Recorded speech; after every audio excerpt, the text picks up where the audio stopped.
Hey guys, it's your girl B. So I know you guys saw the interview last night of Stormy Daniels. I have to tell you, I was a little conflicted after the interview was over. And I couldn't understand what was going on with me.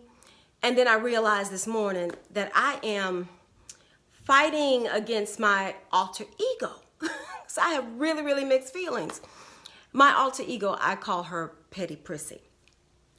And Petty Prissy was pissed at the end of the interview. But Barbara Sanders, she could see the overall, the bigger picture, the bigger legal picture. So let me tell you why Petty Prissy was pissed. She wanted to see some dirt. Yep, I wanted to see some dirt. I mean, we all did. 60 Minutes did not score its highest rating since they sat down with the Obamas in 2008 because we're all paragons of virtue in America. Okay? We all want to see the dirt. We are all a little petty. It's okay. It's okay to be a little petty. Just admit it. Nobody was tuning in to see whether or not this woman was telling the truth. Okay? Everybody knows she was telling the truth. We know who Donald Trump is. We know he's a liar and a cheater. We know who we have sitting in the White House doing absolutely nothing. So that is not why we tuned in, okay? Like Snoop Dogg said in the movie Baby Boy, stop bullshitting with yourselves, okay? Just admit it. So Petty Prissy was pissed because I just wanted Stormy Daniels to straight embarrass this man. I am so tired of the way he treats people, the way he picks at people, calling people fat, the way he picks at people who are disabled, the way he ruins people's careers and he don't care. I'm sick of it. So I wanted Stormy Daniels to bring him to his big, fat, orange, knocking knees. And I just thought she was going to be the boo that would check him. But she disappointed me. She disappointed me. And I was really upset with Anderson Cooper because I think he contributed to her not making Petty Prissy happy.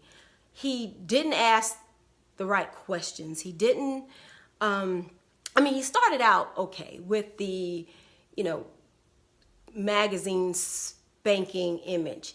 That was good. So I thought, okay, here we go. He's going to do this. But then he just fizzled out. And, when she said she emerged from the bathroom and Donald Trump was perched on the bed, you should have asked the question like, was he naked? I mean, as much as we don't want to see that in our minds, I want Donald Trump to know that America saw it in their minds, right? So that's all that mattered to Petty Prissy. Gosh, what else? I just felt like Anderson Cooper sucked at this interview. This was an interview, in my opinion, that should have been done by Wendy Williams, okay? Anderson Cooper, leave the skank interviews to the professionals. Let them show you how it's done. So I wasn't happy, but that was Petty Prissy. Now, Barbara Sanders could see the bigger legal picture, right? Barbara doesn't care how many times they slept together. I don't care whether or not she wins her lawsuit. That is not important to me. What I want to know is, how does any of this impact the presidency? Translation, how do we get this fool out of office? That's really what Barbara Sanders is looking for. And so what I saw or got from this interview was that Donald Trump has a pattern of covering up stuff. He is a master of that. He can throw money at these goons, these fixers, and make all of his problems go away. And Michael Cohen Michael Cohen is one of those goons. But I think that now people, all of his goons, people like Michael Cohen are jumping ship because they are either getting in trouble or they're realizing that this is just way too much for them to be bothered with. We had John Dowd, his attorney, who quit last week. I think his name is Mark Corallo. He was actually the spokesman for Trump's little legal team, Russia legal team. He rolled out on him. And then Joe DeGeneva, he was hired, I think, 3-4 days ago. And he started out good, right? The president is being framed by the FBI and they need to be ashamed of themselves. And then he went on into the White House and they briefed him on how big of a hot mess Donald Trump really is. And Joe DeGeneva was like, check, please. So they are parachuting out of all of this chaos that Trump has going on. But yeah, Michael Cohen is about to find himself in some real big trouble. And that's how you get a president. You start going for all of the people that are around him. Y'all saw All the President's Men with Richard Nixon.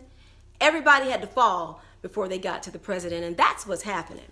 And Michael Cohen, he is allowing Michael Avenatti to straight punk him. I mean, he's supposed to be this goon, and he's letting him punk him. I know last week, Michael Avenatti was on CNN to talk about the case, and instead of Michael Cohen showing up, Michael Cohen sends his attorney to defend Donald Trump, the client. Where they do that at? Where are you, dude? Why you can't show up? He's scared. Then this morning, after the interview aired, he sends this weak-ass cease and desist letter to Michael Avenatti saying, you need to stop talking about me because it's really hurting my feelings and it's getting on my nerves, so stop it. What? I know Donald Trump is back there shaking him like, fool, you are a goon. Snap out of it. But that is what's happening. They are bringing him to their knees. So I found out today, I was doing some research on Michael Avenatti, and I found out today he is actually working for free. He is working for free. Do you know what that means? That means that he is coming with such a passion and a vengeance against you, Mr. Trump, that there is not enough money to pay for that. He's doing it for free. And I was wondering about how Stormy was paying for this man to fly all over the place and be here for all these interviews. But when I found out he was working for free, I knew he had it in for Donald Trump. Now, this reminds me of Johnny Cochran in the OJ trial. Johnny Cochran could care less about O.J. Simpson.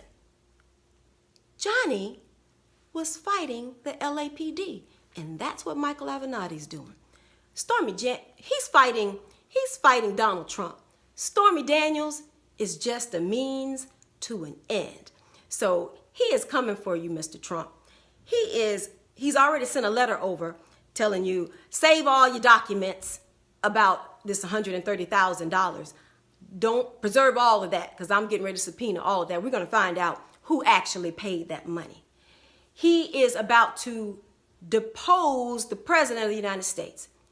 And don't forget Bill Clinton and Paula Jones and Monica Lewinsky. That's how it all started unraveling for him. And so when he's done getting all of this information, oh, by the way, he's going to get to the bottom of who threatened Miss Stormy Daniels. And when he's finished with all of that, he's going to wrap all of this evidence up in a nice little package. And guess who he's going to send it to? Bob Mueller. And the president cannot pay his way out of that. Bob Mueller, I heard, he don't take checks. So he's going to have to ride this wave out. So if you don't think that the interview last night was a Category 5 storm on its face, I think you need to give it a little time. And I think you're going to see a lot of destruction in its wake.